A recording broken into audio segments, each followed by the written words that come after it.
Are you down for this?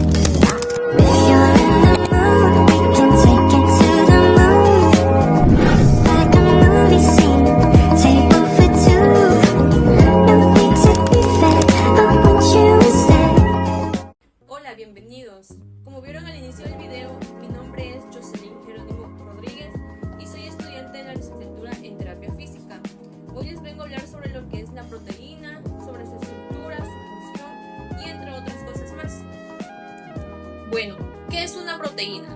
La proteína es una macromolécula que está formada por cadenas de aminoácidos que están unidos por enlaces peptídicos. La proteína es esencial para los seres vivos ya que participan en casi todos los procesos biológicos.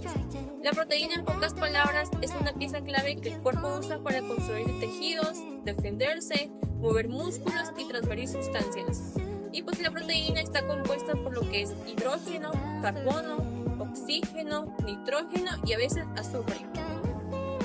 Bueno, continuamos con lo que son las funciones de la proteína. La proteína cuenta con 8 funciones y es la que cuenta con funciones más diversas. La primera función que tiene la proteína es la catálisis, que es donde las enzimas son proteínas que dirigen y aceleran miles de reacciones bioquímicas en procesos como la digestión, la captura de energía y la biosíntesis.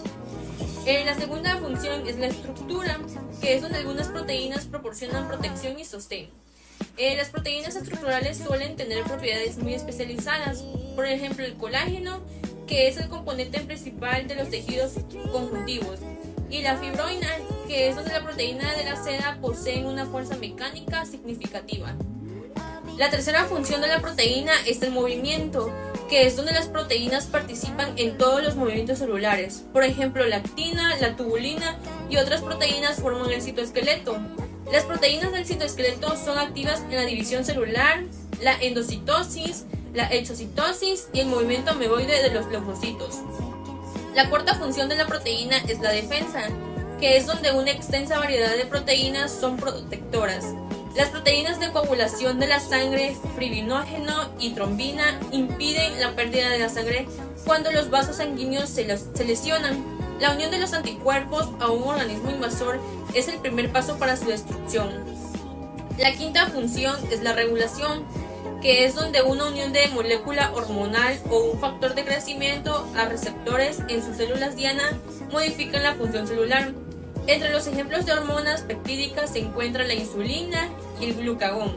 Ambos regulan la concentración de glucosa en la sangre.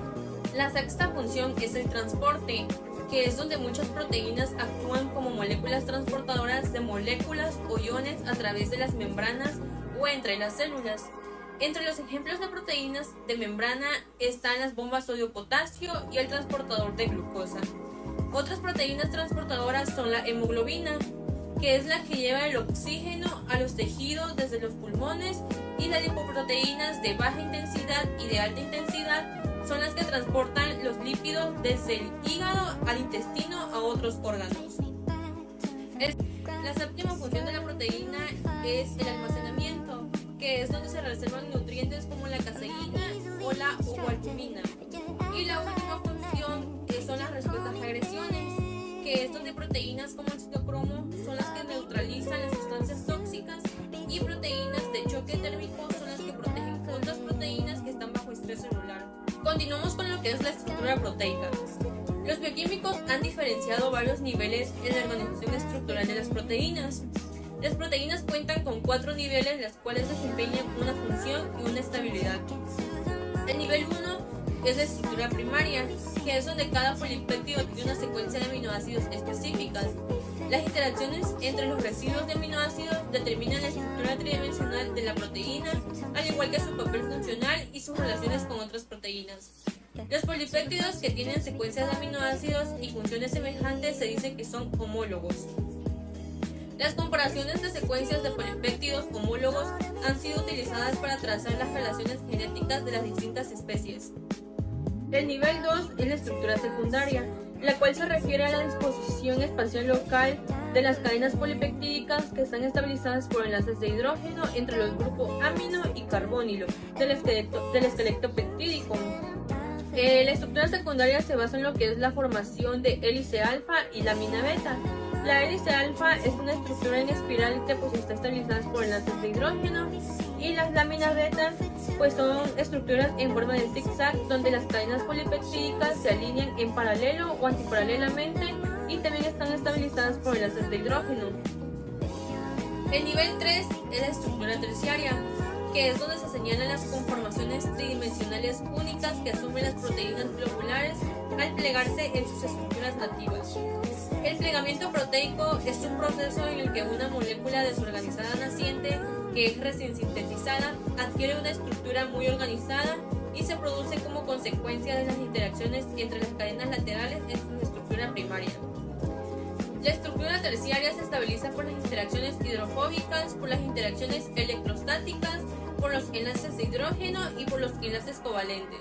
Y el último nivel es la estructura cuaternaria, la cual se basa en la organización de las cadenas polipeptídicas en las proteínas multiméricas como la hemoglobina, que cuenta con 4 subunidades. Seguimos con lo que es la dinámica proteica. La dinámica proteica estudia cómo la proteína cambia su estructura y su actividad en respuesta a las señales celulares o ambientales. La proteína se pliega de una forma tridimensional específica que va dependiendo de las reacciones químicas como los puentes de hidrógeno y los enlaces disulfuro. La proteína puede cambiar su forma en respuesta a estímulos como la unión de moléculas o el cambio de pH, y esto puede afectar lo que es su función biológica. Si la estructura de la proteína se altera de una forma no controlada, que es la desnaturalización, la proteína puede perder su función y volverse dañina. También está lo que es la pérdida de la estructura proteica. Considerando las pequeñas diferencias de energía libre de las proteínas plegadas y desplegadas, no es sorprendente que la estructura proteica sea especialmente sensible a los factores del entorno. Muchos agentes físicos y químicos pueden romper la conformación nativa de una proteína. El proceso de destrucción de la estructura se denomina desnaturalización. La desnaturalización normalmente no incluye la ruptura de los enlaces peptídicos. Dependiendo del grado de desnaturalización, la molécula puede perder parcial o totalmente su actividad biológica. La desnaturalización con frecuencia da lugar a cambios observables de las propiedades físicas de las proteínas. Los factores que causan la desnaturalización son la temperatura, el pH y los agentes químicos. La temperatura es porque el calor excesivo rompe los enlaces débiles que forman la proteína. En el pH es porque el cambio de acidez o alcalinidad alteran las cargas de aminoácidos que afectan la estabilidad estructural.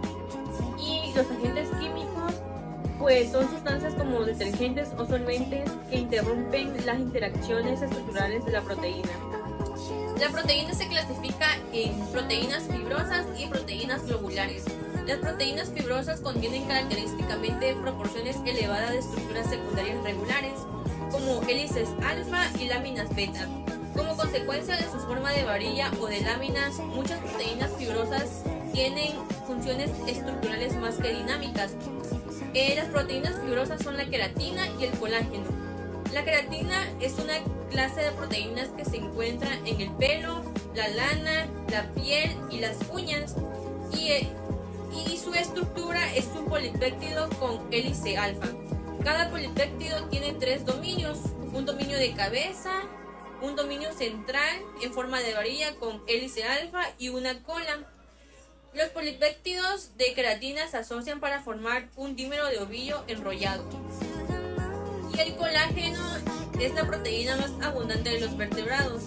Las moléculas de colágeno genéticamente se encuentran en la piel, los huesos, los tendones, los vasos sanguíneos y la córnea, y proporcionan a estas estructuras muchas de sus propiedades especiales. El colágeno está formado por 3 hélices polipeptídicas a izquierdas enrolladas, una sobre la otra para formar una triple hélice a derechas. Y las proteínas globulares son compactas y solubles en agua como la mioglobina y la hemoglobina. La mioglobina es la que se encuentra en una concentración elevada en el músculo esquelético y el cardíaco. Proporciona a estos tejidos su color rojo característicos. El componente proteico de la mioglobina, que se denomina globina, es una única cadena polipeptídica que contiene 8 secciones de hélice alfa, y pues la mioglobina es la que almacena oxígeno. La hemoglobina es una molécula aproximadamente esférica que se encuentra en los eritrocitos donde su función principal es transportar oxígeno desde los pulmones a los tejidos del cuerpo. También están los aminoácidos que componen la proteína. Las proteínas pueden estar formadas hasta por 20 aminoácidos diferentes. En cada proteína, los tipos y cantidades precisas de cada aminoácido están ligados de forma covalente en una secuencia lineal especificada por la secuencia de las bases del ARN mensajero generado por el DNA para esa proteína. Y pues estos son los 20 aminoácidos que componen la proteína.